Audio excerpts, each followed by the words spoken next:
स्वागत है आपका रात की हवा में। यहाँ की कहानियां आपको ऐसी हकीकत से रूबरू कराएंगी जो आपके रोंगटे खड़े कर देगी।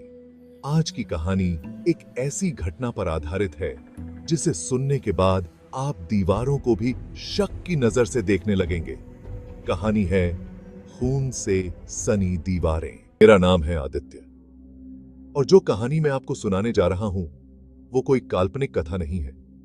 ये मेरी जिंदगी की सबसे डरावनी सच्चाई है। मैं आज भी उन खून से सनी दीवारों को नहीं भूल पाया हूं। करीब 3 साल पहले की बात है। मैं और मेरी पत्नी शिल्पा एक नए घर में शिफ्ट हो रहे थे।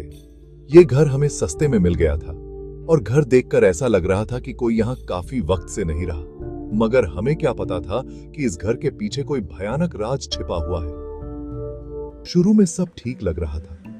हम अपने नए घर में खुश थे, मगर कुछ दिनों बाद अजीब अजीब घटनाएं होने लगीं। रात को दरवाजों का अपने आप खुलना बंद होना, फर्श पर अजीब आवाजें आना और सबसे डरावनी बात, दीवारों पर खून के धब्बे। शुरू में मुझे लगा शायद पुरानी सीलन होगी या पेंट खराब हो गया होगा।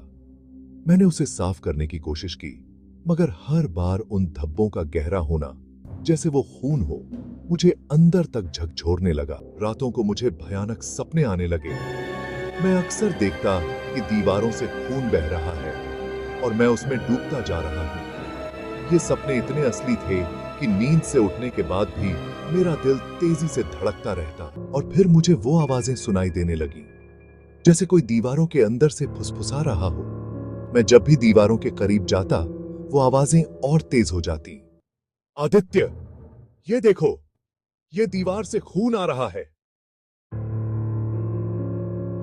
शिल्पा को जब ये सब दिखा तब हमें यकीन हो गया कि ये कोई मामूली घटना नहीं है।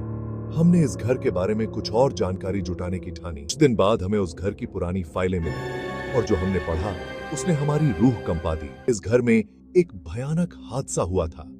करीब 5 साल पहले इस घर में एक परिवार रहता था, पति, पत्नी और उनकी बेटी। एक रात उनके पड़ोसियों ने उनकी चीखें सुनी।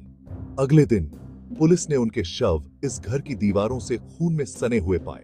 किसी को पता नहीं चला कि उनकी हत्या किसने की थी और इस घटना के बाद से ये घर खाली पड़ा रहा। उस रात हमने फैसला किया कि हमें ये घर छोड़ना होगा, पर जैसे जैसे हम जाने की तैयारी कर रहे थे वैसे वैसे ये दीवारें और डरावनी होती गईं।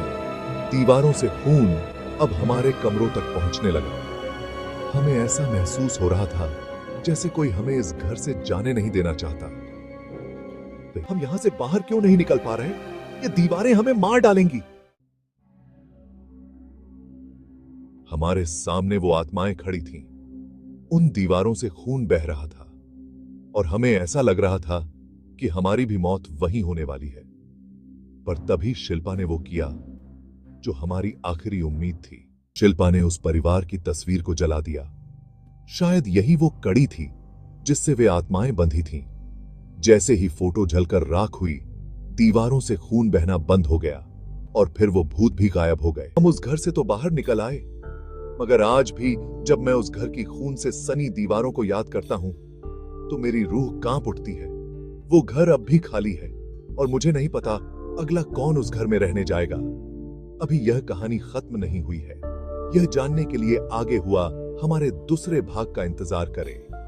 तो दोस्तों, ये थी कहानी खून से सनी दीवारें। अगर आपको ये कहानी पसंद आई हो तो हमारे चैनल रात की हवा को सब्सक्राइब करें और कमेंट करके बताएं कि आपको सबसे डरावनी चीज कौन सी लगी। ऐसी ही और सच्ची घटनाओं पर आधारित कहानियां सुनने के लिए जुड़े रहें हमारे साथ। अगली बार फिर मिलेंगे एक और डरावनी कहानी के साथ।